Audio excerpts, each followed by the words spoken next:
안녕하십니까. 위험물 산업기사 저자 현성호입니다. 본 시간은 위험물 산업기사 교재 구성과 그리고 강의를 듣는 요령에 대한 오리엔테이션을 하려고 합니다. 먼저 위험물 산업기사 시험 보려고 하시는 분들 자격 기준 다 아시겠지만 기본적으로 기능사 자격증을 취득을 하고 동일 분야 또는 유사 직무 분야에서 1년 이상 실무에 종사하신 분들이 시험 볼 수 있습니다.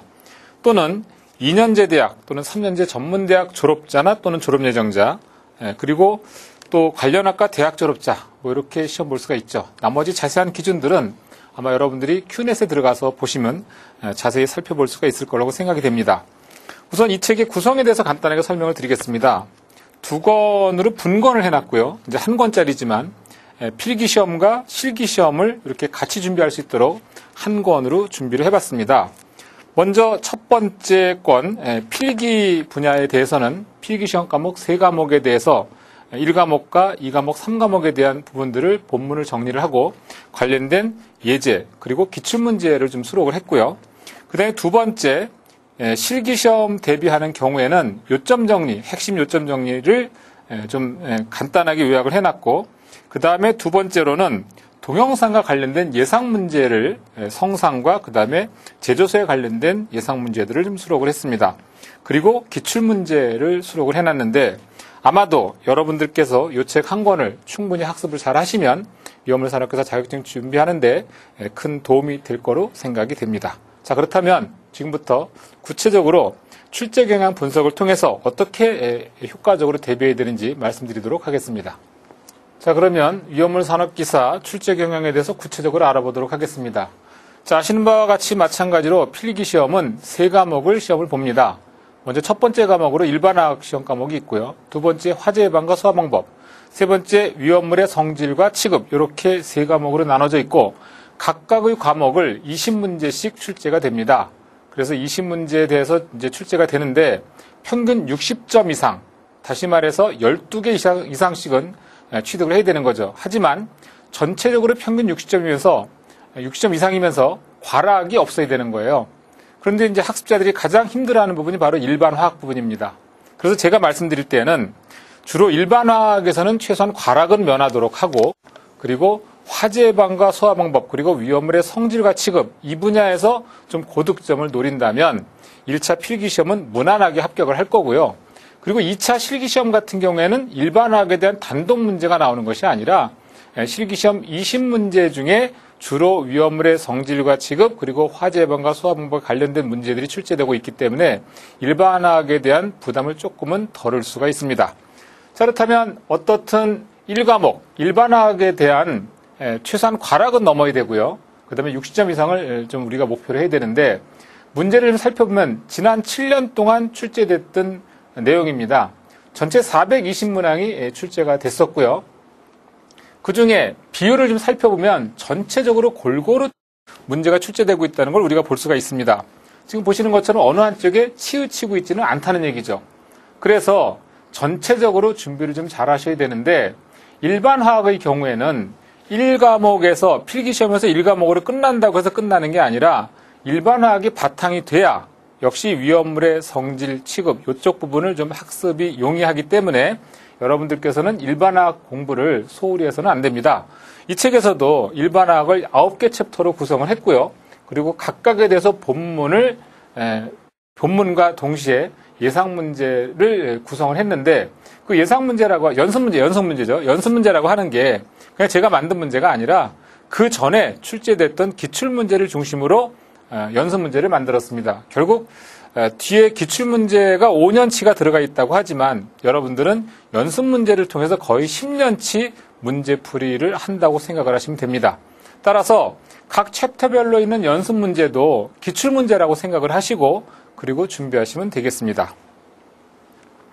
자, 두 번째, 필기시험 문제에 있어서 화재 예방과 소화 방법 그리고 위험물의 종류, 성질과 취급이죠. 이 부분이 별도의 과목인 것처럼 되어 있지만 사실은 구분이 없이 출제가 되고 있습니다.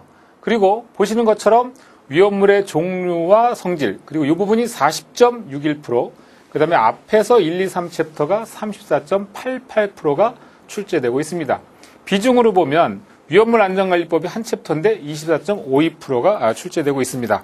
자, 여러분들이 공부를 하실 때는요, 이게 각각 20문항씩이라고 생각하지 마시고 40문항이 한 과목이다, 이렇게 생각을 하고 준비하시는 게 맞는 것 같습니다.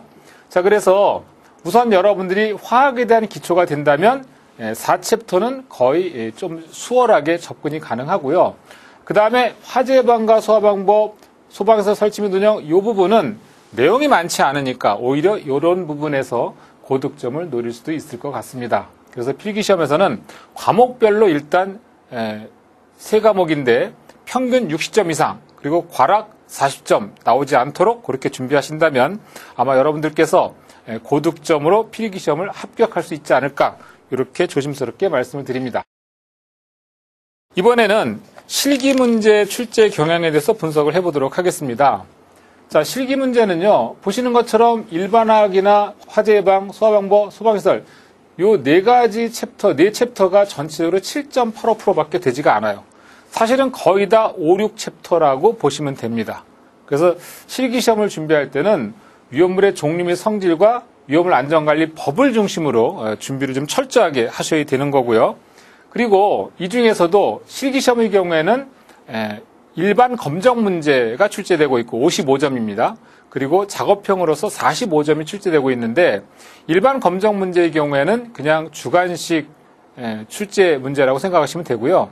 그 다음에 이제 학습자들이 작업형 문제하면 조금 어렵게 생각하는 경향이 있습니다. 왜냐하면 경험해보지 못한 그런 시험 형태이기 때문에 조금 어렵게 생각할 수가 있는데, 오히려 더 수월할 수 있습니다. 왜냐하면 작업형이라고 하는 것은 내가 직접 뭔가를 작업하는 게 아니라 시험장에서 컴퓨터를 통해서 동영상 실험하는 장면이나 또는 위험물 제조소에 대한 형태를 보여주고 그 그림과 그 화면에서 나오는 내용과 관련된 문제들을 출제하는 거기 때문에 오히려 어떻게 보면 일반 검정 문제보다는 훨씬 쉽게 접근할 수가 있습니다.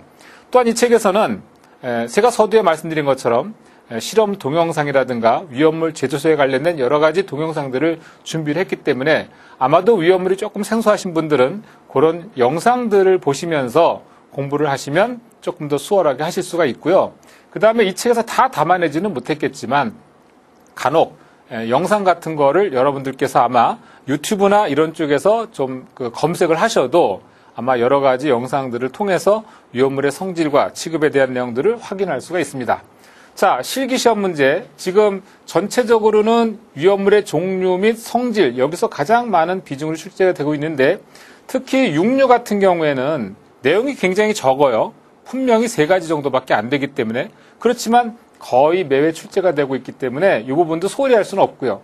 사료는 내용이 많으니까 당연히 많이 나오는 문제입니다. 그리고 간혹 가다가 인류만 단독, 이류만 단독 이렇게 나오는 게 아니라 인류와 3류를 묶어서 또는 3류와 4류를 묶어서 이렇게 결합 형태로도 문제가 나올 수가 있고, 또 화학과 위험물의 성질에 대한 내용을 결합해서 문제가 나기도 하기 때문에 이런 부분에 대한 준비들을 좀 철저히 하시면 좋겠습니다.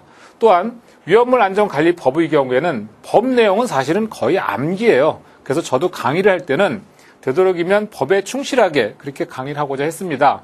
그래서 법 같은 경우에는 특별하게 무슨 원리를 이해한다기보다 왜 이 법규가 만들어졌을까라는 생각에서 접근을 한다면 그렇게 이해를 하고 공부를 하시면 준비하는데 어려움이 없을 거라고 생각이 됩니다.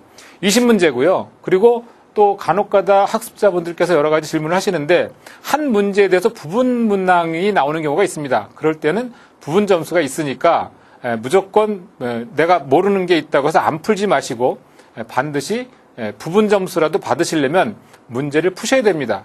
또한 주의할 점이 또 하나 있습니다. 뭐냐 하면 이 실기시험에서는 주관식으로 문제를 풀다 보니까 내가 아는 것만 쓰셔야 돼요. 내가 만약에 답을 썼는데 틀린 내용과 같이 써져 있으면 그거는 채점이 되지 않습니다. 무슨 말인지 아시죠? 그래서 예를 들면 이런 겁니다. 문제에서 요구하는 게, 자, 인류위험물의 위험물 안전관리법 성질이 뭡니까? 하고 물어보는데 산화성 고체, 거기까지만 쓰면 되는데 산화성 고체 하고 나서 옆에다가 인화성 액체 이런 식으로 틀린 답안을 같이 쓰게 되면 앞에 있는 게 맞다 하더라도 그것은 틀린 경우로 채점이 되기 때문에 절대로 그거는 좀 주의를 하셔야 되고요. 절대로 그래서 내가 알고 있는 것만 쓰는 거지 모르는 거를 이렇게 여러 가지를 써놓게 되면 그 중에 하나 맞지 않을까 하는 생각에서 쓴다는 거는 그거는 굉장히 위험한 생각입니다. 그래서 실기시험 문제 20문제 중에 여러분들께서 검정 문제와 그 다음에 그 작업형 문제에 대해서 제 책에서 준비해드린 내용들을 중심으로 강의를 좀 들으시고 또 내용이 좀 빠른 경우에는 반복해서 학습을 하시고 그렇게 해서 준비하시면 아마 고득점으로 합격할 수 있을 거라고 생각이 됩니다.